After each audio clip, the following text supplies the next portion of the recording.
Hey, welcome to Back to School Night virtually. I tried to take this video so many times over to get it right, but I realized I just want to let you know what's going on. I uploaded the syllabuses there for my dance majors, freshmen, sophomores, juniors, and seniors. In the syllabus, I have everything there that we normally do because I want my freshmen and I want all the parents to be able to see what the program entails when we're not on virtually. Anything that's in blue when you open up the document in your computer, that is like the alterations I'm making. And I'll describe to you the alterations I've decided to make that I made the decision to do things that I thought would be best for the mental health of my students right now, especially because dance is an art form that can be really transformative. So I'm going to tell you my plan. So we are doing movement sessions. So normally when we're in the dance studio, we would have a center warm up. We would do combinations. We have a huge space. We'd be doing leaps across the floor. That's obviously not going to happen. So I've kind of scraped the idea of this big dance class, and I'm thinking of them as movement sessions. So I have a pre-recorded ballet bar. Ballet bar is stationary as long as they have a chair to stand on. Something else would be helpful, like I moved my whole dining room table up against the wall. I converted my whole house because I just so everybody knows as well, when your students are online with me and thinking of this now, I have 2 elementary age school children at home that I'm here with, and they're homeschooling too. So, but we're helping each other. It's kind of neat what's been happening. Actually, I've helped other siblings via online too, and I see a lot of people helping each other online, younger kids and older kids and siblings, and it's been kind of nice. Anyway, just so you're aware of that.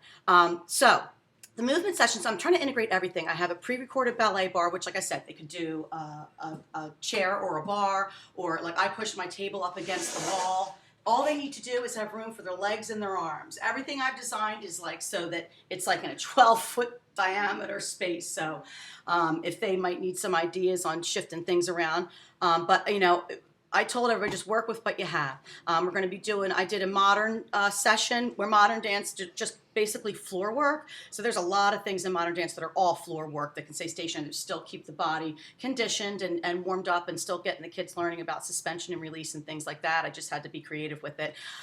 We decided to scrap and tap. I don't want your kids tap dancing on your floor. So I'm scrap and tap till we get back. So don't worry about that. And then I'm going to be incorporating yoga. Some days sessions they're doing yoga. Some sessions they're doing natural rest and breathing techniques. Other days we're doing a jazz class, like a hepped up one, a little bit more of a workout. And I'm also communicating with them weekly and really listening to what they need and want. Like if they tell me they want a full stretch class because they feel like they need that, I'm going to give that to them. So, and that's the glory of teaching in the arts, is you can be creative and you can weave in and out. And so situations like this usually aren't as bad for people who create. So that's how I'm doing the movement sessions. I'm doing 2 movement sessions a week because Fridays are half. Well, Friday's kind of semi-movement sessions. So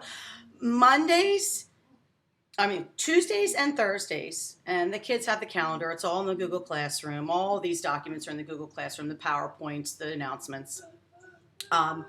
On Tuesdays and Thursdays are the movement sessions each week. So Tuesdays and Thursdays, the 2 T's. Tuesdays and Thursdays are when the kids will move. So those will be the days where they need to get their stuff out of the way or try to find a spot or, pre-think it. We're still working it out, we're dealing with what we can. But it's important to get their bodies moving.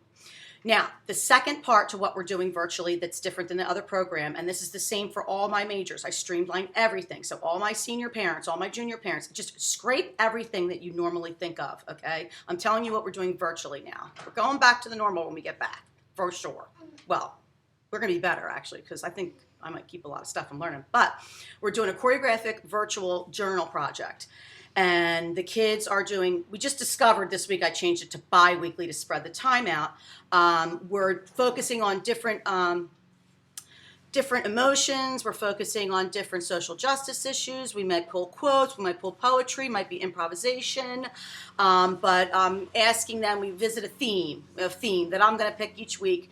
And then I'm trying to centralize the themes around what I'm getting what I feel that I'm getting from the kids. And so they'll do that. I'll give like a theme on Monday and we'll discuss it. And I'll say, you need to do 15 seconds of choreography around this theme.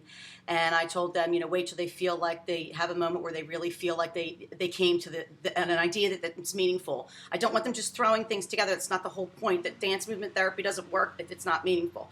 So I'm giving them the 2 weeks to, like, if something happens, and they get upset, dance it, choreograph that, do your project, get it out. And then on Wednesdays, I'm giving them a written portion where they have to write about analyzing their own work, and that's where I teach them the vocabulary that I normally would do that in the studio anyway. I'd be normally requiring them to say the words, timing, space, relationship, leveling, levels, directional changes, all the vocabulary that goes along with analyzing a piece of dance work. So the written part on Wednesdays that I'll give after I give the theme on Monday will be that. And then they'll have the 2 weeks till the next Wednesday. So they'll have from like that weekend to Wednesday. It's all on a calendar. I know verbally it's hard to picture. And if we were in the dance studio, I'd actually have a big calendar up here, but I don't have that. And you would see it. But so the Mondays and Wednesdays, so they'll be asynchronous. So I just pop in, I give them the theme of the week, boom, boom. They can go do what they got to do. Whatever is going on in the home, whatever needs to be done, so like Mondays and Wednesdays with dance are like, we're in, I give you the theme. We're in, I give you the questions, I let you go. So if you need your kids for something else at that time, you know that you can count on that time on, I'm sorry.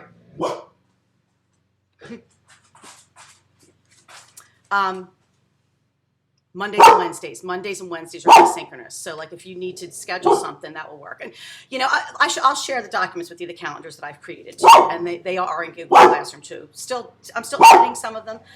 So that's what I'm doing virtually, and the grade is 50% the virtual project, just participation, plugging it in. We created folders already in their Google Classroom that each week they just add to it, and they add to their journal.